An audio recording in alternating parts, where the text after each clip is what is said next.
আল্লাহর হাবিব সাল্লাল্লাহু আলাইহি ওয়াসাল্লামের সাথে জিনদের মোট 6 বার সাক্ষাৎ হয়েছিল। জিন ওখানে দেখতে পেলেন একটা মরা সাপ পড়ে আছে, মরা সাপ। আপনারা রাস্তাঘাটে দেখেন গ্রামাঞ্চলে, তো মরা সাপ যখন পড়া দেখলেন, তিনি তার পাগড়ির কিছু অংশ ছিঁড়ে এই মরা সাপটাকে পেঁচায়া দাফন করে সেখানে আপনার মাটিতে পুঁতে ফেললেন, মানে দাফন করে ফেললেন। জিনরা আপনারা জানেন যে অনেক সময় সাপের আকার আকৃতি ধারণ করে, বিড়ালের আকার আকৃতি ধারণ করে, কুকুরের আকার আকৃতি ধারণ করে। মোহতারাম রাসূল আকরাম সাল্লাল্লাহু আলাইহি ওয়াসাল্লামের সাথে নাকি জিনদের কয়েকবার সাক্ষাৎ হয়েছিল। এ ব্যাপারে আপনার কাছে জানতে চাচ্ছি, আসলে রাসূল সাল্লাল্লাহু আলাইহি ওয়াসাল্লামের সাথে জিনদের সাক্ষাৎ আসলেই কি সত্য হয়েছিল? যদি থাকে প্রমাণ কি? অনেকদিন আগে মনে হয় আলোচনা করেছিলাম কোন এক মাহফিলে। আল্লাহর হাবিব সাল্লাল্লাহু আলাইহি ওয়াসাল্লামের সাথে জিনদের মোট 6 বার সাক্ষাৎ হয়েছিল। জিন জাতির দলবদ্ধভাবে সাক্ষাৎ হয়েছিল কয়বার? 6 বার। নবীজি সাল্লাল্লাহু আলাইহি ওয়াসাল্লামের সাথে 6 বার সাক্ষাৎ হয়েছিল। এর মধ্যে 2 বার হয়েছিল মক্কায়, 3 বার হয়েছিল মদিনায়, আর মদিনা মক্কার বাইরে হয়েছিল 1 বার। আবারও বলছি, আল্লাহর হাবিবের সঙ্গে জিনদের 6 বার সাক্ষাৎ হয়েছিল। এর মধ্যে মক্কায় হয়েছিল 2 বার, মদিনায় হয়েছিল 3 বার, মক্কা এবং মদিনার বাইরে হয়েছিল 1 বার। আপনি বলবেন যে কি, নবীজিকে দাওয়াত দিয়েছিলেন এই জন্য আল্লাহর নবী গিয়েছিলেন? না, জিনের অস্তিত্ব অনেক মানুষ এখন বিশ্বাস করে না, বুঝছেন? শোনেন, ভূত পেতনি এই সমস্ত জিনিস বিশ্বাস আপনি না করলে আপনার ঈমান যাবে না, কিন্তু জিনের অস্তিত্বকে যদি আপনি অস্বীকার করেন, আপনি কাফের হয়ে যাবেন। আপনি বলবেন, হুজুর এটা আবার কেমন কথা? আমরা তো অনেকে বিশ্বাস করি না, জিন বলতে কোনো কিছু আছে, অনেকেই কিন্তু বিশ্বাস করে না। আপনি যদি বিশ্বাস না করেন, কোরআনের অনেক আয়াতকে আপনাকে অস্বীকার করতে হবে। দেখেন সূরা যারিয়াত, আল্লাহ তাআলা কি বলছেন? ওমা খলাকতুল জিন্না ওয়াল ইনসা ইল্লা লিয়াবুদুন, মানুষ আর জিনকে আমি আল্লাহ তাআলা ইবাদতের জন্য তৈরি করেছি, সৃষ্টি করেছি। তাহলে এই আয়াতে আল্লাহ যে জিনের কথা বললো, আপনি অস্বীকার করলে আয়াতের সাথে আপনি সাংঘর্ষিক কাজ করলেন। 2 নম্বর আসেন, আল্লাহ সুবহানাহু ওয়া তাআলা একটি সূরা নাজিল করেছেন, যে সূরাটির নাম হচ্ছে সূরা জিন। এখানে আল্লাহ তাআলা কি বলছেন? কুল উহিয়া ইলাইয়া আন্নাহু ইসতামা'a নাফারুম মিনাল জিন্নি ফাকালু ইন্না সামি'না কুরআনান আজাবা। ইনসান নামে কোনো সূরা আল্লাহ তাআলা নাজিল করেন নাই, কিন্তু জিন নামে আল্লাহ তাআলা একটা স্বতন্ত্র সূরা নাজিল করেছে। চিন্তা করা যায়? তাহলে আপনি যদি জিনের অস্তিত্বকে অস্বীকার করেন, তাহলে আপনি ঈমান থেকে খারেজ হয়ে যাবেন, কাফের হয়ে যাবেন ডিরেক্ট। তো আল্লাহর হাবিব সাল্লাল্লাহু আলাইহি ওয়াসাল্লামের সাথে কীভাবে সাক্ষাৎ হয়েছিল? আব্দুল্লাহ ইবনে আব্বাস রাদিয়াল্লাহু তাআলা আনহু থেকে বর্ণিত, এক রাতে আল্লাহর হাবিব সাল্লাল্লাহু আলাইহি ওয়াসাল্লামকে না পেয়ে সাহাবা ইকরাম একেবারে উদ্বিগ্ন হয়ে পড়লেন যে নবীজি গেল কোথায়? আসলে নবীজি কোথাও নেই, আসলে নবীজি গেলেন কোথায়? তিনি ফিরে এসে বললেন, আমার কাছে একদল জিন এসেছিল, আমি তাদের সঙ্গে যাই এবং তাদের সম্মুখে কোরআন তেলাওয়াত করি। আল্লাহর হাবিব সাল্লাল্লাহু আলাইহি ওয়াসাল্লাম বলছেন, অতঃপর নবী সাল্লাল্লাহু আলাইহি ওয়াসাল্লাম আমাদের নিয়ে যান, আমাদেরকে তাদের চিহ্ন এবং তাদের আগুনের চিহ্ন দেখেন। সহিহ মুসলিমের হাদিস নাম্বার 450। সাহাবীদেরকে নবীজি গিয়ে জিনের চিহ্নও দেখিয়েছেন, এবং সেই সময় জিনরা তাদের প্রধান খাবারের কথা বলেছে যে আমাদের প্রধান খাবার হচ্ছে হাড্ডি, এই জন্য হাড্ডি যেখানে সেখানে ফেলে রাখতে নিষেধ করা হয়েছে। এরপর আসেন, জিনদেরকে সাহাবী বলা যাবে কিনা? আল্লাহর হাবিব সাল্লাল্লাহু আলাইহি ওয়াসাল্লামের সাথে যেহেতু জিনদের সাক্ষাৎ হয়েছে এবং কোরআন হাদিস দ্বারা সেটা প্রমাণিত, তাই যেসব জিন ইমানের সঙ্গে নবীজির সাক্ষাৎ পেয়েছেন তারা জিন সাহাবী হিসাবে আখ্যায়িত হবেন, এটা স্বাভাবিক। এখানে আপনার অস্বীকারের কোনো সুযোগ নেই, এবং ফাতহুল বারীর মধ্যে এভাবেই লেখা আছে, আল্লাহর হাবিব সাল্লাল্লাহু আলাইহি ওয়াসাল্লামের সাহাবী হিসেবে তারা অন্তর্ভুক্ত হবে। জিন সাহাবীদের সঙ্গে মানুষের একাধিক সাক্ষাতের প্রমাণও রয়েছে। একবার ওমর ইবনুল আব্দুল আজিজ রাহিমাহুল্লাহ, তিনি রাস্তা দিয়ে হেঁটে যাচ্ছেন, খেয়াল করেন, রাস্তা দিয়ে যখন হেঁটে যাচ্ছেন ফুলাত এলাকায় হাঁটছিলেন। এলাকাটার নাম ছিল কি? ফুলাত। ওখানে দেখতে পেলেন একটা মরা সাপ পড়ে আছে, মরা সাপ। আপনারা রাস্তাঘাটে দেখেন গ্রামাঞ্চলে, তো মরা সাপ যখন পড়া দেখলেন, তিনি তার পাগড়ির কিছু অংশ ছিঁড়ে এই মরা সাপটাকে পেঁচায়া দাফন করে সেখানে আপনার মাটিতে পুঁতে ফেললেন, মানে দাফন করে ফেললেন, গেড়ে ফেললেন। তখন একজন বলল, হে সারাক, আমি সাক্ষ্য দিচ্ছি রাসূল আকরাম সাল্লাল্লাহু আলাইহি ওয়াসাল্লামকে বলতে শুনেছি, তুমি ফুলাত নামক স্থানে মারা যাবে এবং একজন নেককার ব্যক্তি তোমাকে দাফন করবে। ওই সাপকে উদ্দেশ্য করে বলতেছে ওই ব্যক্তি। আচ্ছা, ওমর ইবনে আব্দুল আজিজ রাহিমাহুল্লাহ বললেন, তোমার প্রতি আল্লাহর অনুগ্রহ করুন, তুমি কে? লোকটি বলল, আমি রাসূল সাল্লাল্লাহু আলাইহি ওয়াসাল্লাম থেকে কোরআন শ্রবণকারী জিনদের একজন। এই তার মানে এখানে কি ওমর ইবনে আব্দুল আজিজ রাহিমাহুল্লাহ পাগড়ি ছিঁড়ে যে সাপটাকে পেঁচায়া দাফন করে দিলেন, এই সাপের পাশে মানুষের আকৃতি নিয়ে একজন জিন স্বীকৃতি দিল যে এটা আমাদের সদস্য ছিল। আল্লাহর হাবিব সাল্লাল্লাহু আলাইহি ওয়াসাল্লামের কাছে এই জিন বাইয়াত হয়েছিল এবং কোরআন শ্রবণ করেছিল, আমিও তাদের একজন।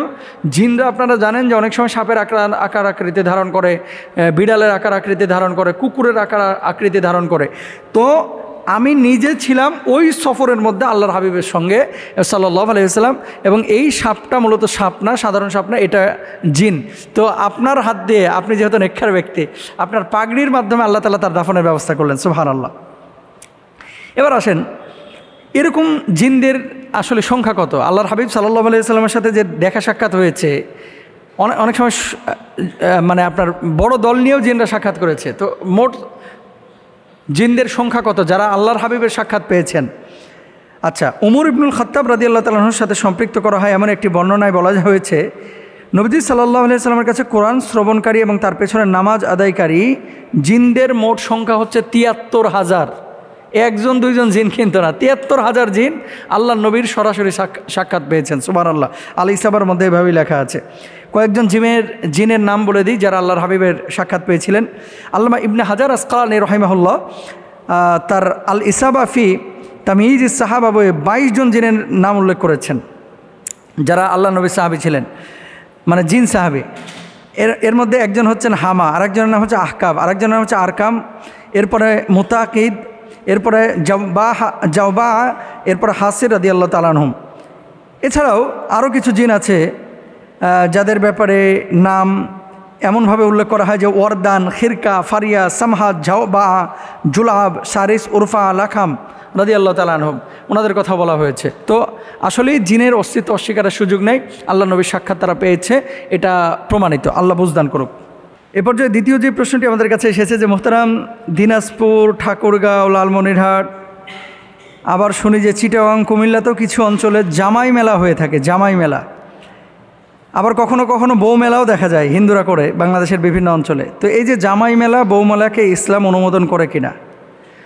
ভেরি ভেরি ইম্পর্ট্যান্ট একটা বিষয়। যখন সোশ্যাল মিডিয়ায় কোনো বিষয় এরকম চলে আসে, মানুষের কাছে দুটো মেসেজ যায়, একটা হচ্ছে বৈধতার, আরেকটা হচ্ছে কালচারাল। এই বিষয়টাকে আমাদের কৃষ্টি কালচারের সাথে সম্পৃক্ত কিনা, আমরা পালন করব কিনা।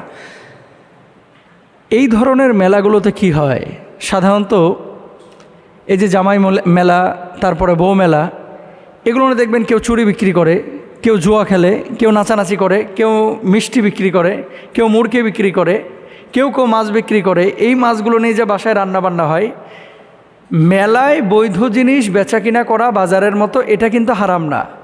তাহলে সমস্যাটা কোথায়? আপনি যে কাজটা করতেছেন শরিয়া অনুমোদন করে কিনা, বুঝছেন? এই সমস্ত মেলাগুলোতে এক শ্রেণীর মেয়েও পাবেন, ছেলেও পাবেন যারা উদ্ভট আচরণ করে। মেয়েরা সাজুগুজু করে মেলাগুলোতে যায়, অনেকে ড্যান্স করে, অনেকে টিকটক করে, অনেকে ঠোঁটে লিপস্টিক লাগায়, অনেকে হাতে নেল পালিশ লাগায়। এমন আচার আচরণ এবং ভঙ্গিমা প্রকাশ করে যেগুলো আসলে শরিয়া অনুমোদন করে না। এটা কিন্তু আপনার মেলার মধ্যে পাবেন। বালা দিয়ে দেখবেন জুয়া খেলতেছে, ওই যে কোল্ড ড্রিঙ্কস খাড়া করে রাখছে, সিগারেটের প্যাকেট রাখছে, তারপরে মনে করেন আটা রাখছে, তেলের বোতল রাখছে, তারপরে চকলেটের প্যাকেট রাখছে, এরপরে বালা বিক্রি করে 20 টাকায় 3টা, 100 টাকায় এরকম বিক্রি করে 20টা, বিক্রি করে বালা মারে। হারাম, অথচ মেলাগুলোতে হচ্ছে। আচ্ছা, আপনি যে কোনো কাজ যখন আমাদের দেশে যেখানে যে স্থানে আপনি দেখবেন, প্রথমে দেখবেন শরিয়া অনুমোদন করে কিনা। এই সমস্ত মেলাগুলো এগুলো মুসলমানদের কালচার থেকে আসে নাই এবং বাঙালি কালচার থেকেও আসে নাই। এগুলো এসেছে মূলত ওপার বাংলা থেকে, দাদাদের দেশ থেকে এসেছে। এগুলো বাংলাদেশের কালচার ছিল না। তো যদি থাকতো তাহলে বাংলাদেশের প্রতিটা জেলাতে থাকতো, প্রতিটা জেলাতে থাকতো। তো আপনি যদি এই সমস্ত উপলক্ষকে কেন্দ্র করে পাপের কোনো আয়োজন করে ফেলেন, তাহলে আপনি শরিয়ার বিপক্ষে অবস্থান নিচ্ছেন এবং এগুলো তখন গুনাহ হবে। আর হ্যাঁ, জামাইকে ইনভাইট করলেন, বউকে ইনভাইট করলেন, জামাইকে বউকে ভালো মন্দ খাওয়া, মানে রান্নাবান্না করে আপনি খাওয়া বিদায় করে দিলেন, এতে কোনো সমস্যা নাই। কিন্তু আয়োজনগুলো যেগুলো হয়, মেয়ে নিয়ে গিয়ে নাচানো হয়, গাওয়ানো হয়, এরকম আচরণও আমরা দেখেছি বিভিন্ন মেলাতে হয়। এগুলো আমাদের কাছে প্রশ্ন আসে, কেন এগুলো নিষিদ্ধ বলেন তো? 1 নাম্বার, গান বাজনা, মদ, জুয়া, লটারি, পর্দার বিধান। গান বাজনা হয়, মদ হয়, নেশা হয়, জুয়া হয় অনেক অনেক মেলাতে, সব মেলার কথা বলতেছি না। তবে এই পাপগুলোর কোনো না কোনো একটা পাপ প্রত্যেকটা মেলার সাথে জড়িত, এর জন্য এটা হারাম, নিষিদ্ধ। বেচা কিনা কিন্তু নিষিদ্ধ না। এরপর আসেন, আল্লাহ তাআলা পবিত্র কোরআনুল কারিমে মদ, জুয়া, বলি এবং ভাগ্য গণনা সম্পর্কে বলেন, হে ইমানদারগণ, মদ, জুয়া, দেবতার নামে বলি দেওয়া, লটারি দ্বারা ভাগ্য গণনা করা শয়তানের অপবিত্র কাজ। রিজ্জুম মিনাশ শয়তান, হাদিস কোরআনুল কারিমে আল্লাহ সুবহানাহু ওয়া তাআলা বলেছে। এগুলো কার কাজ? শয়তানের কাজ, এগুলো ভালো মানুষের কাজ না, সুতরাং এগুলো করা যাবে না। 3 নাম্বার, পর্দার বিধান সম্পর্কে আল্লাহ সুবহানাহু ওয়া তাআলা কি বলছেন? কুল্লিল মুমিনাতি ইয়াগদুদনা মিন আবসারিহিন্না ওয়া ইয়াহফাযনা ফুরুজাহুন।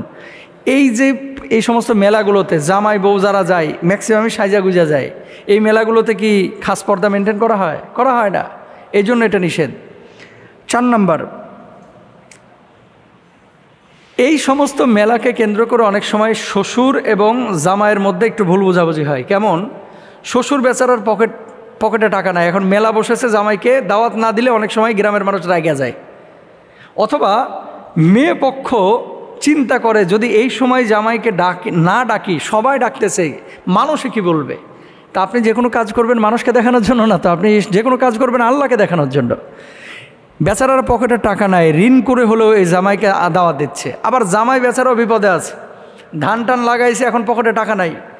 এই শ্বশুরবাড়ি থেকে দাওয়াত দিয়েছে, বড় কাতল মাছ নিয়ে যেতে হবে, একটা কাতল মাছের দাম 3,500 টাকা বড়, এই মেলা থেকে কিনে নিয়ে যেতে হবে, এখন জামাইয়ের পকেটে টাকা নাই।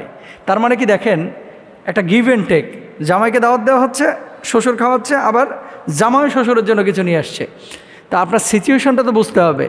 মেহমানের জন্য দরজা সবসময় উন্মুক্ত থাকবে, যখন খুশি মেহমান আসবে, খাবে, ঘুরবে। কিন্তু আপনি যদি এই ধরনের কোনো অ্যারেঞ্জ করে মানুষের ওপরে কোনো বিষয়কে আপনি চাপিয়ে দেন, তাহলে এটা জুলুমের মতো হয়ে যায়। এই জন্য এই জিনিসগুলো আমাদের খেয়াল করা উচিত। জামাই মেলা, বউ মেলা, শ্বশুর মেলা, এই সমস্ত মেলাগুলো ইসলামিক কালচার না, এগুলো আমাদের বর্জন করা উচিত। আল্লাহ বুঝদান করুক।